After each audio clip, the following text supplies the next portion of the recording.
boleh ke kalau mak dan suami dia buat sekali? Suami isteri ni niat untuk 2 orang. Boleh tak? Boleh tak? Suami isteri, kita share duit, kita nak buat satu kambing biri-biri. Boleh tak?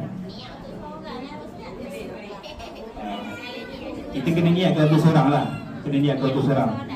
Dia sebenarnya macam ni, konsep korban ni, satu rumah satu korban. Kalau suami kita dah buat, so dah cover semua orang dah. Tapi kalau ibu-ibu yang buat, dia tak cover suami. Macam tu. Jadinya kalau nak cover satu keluarga, so nama suami. Letak nama suami, dia akan cover satu family. Tapi kalau letak nama Cik Syida saja, Pak Ya tak dapat apa lah, Pak Ya nganga lah.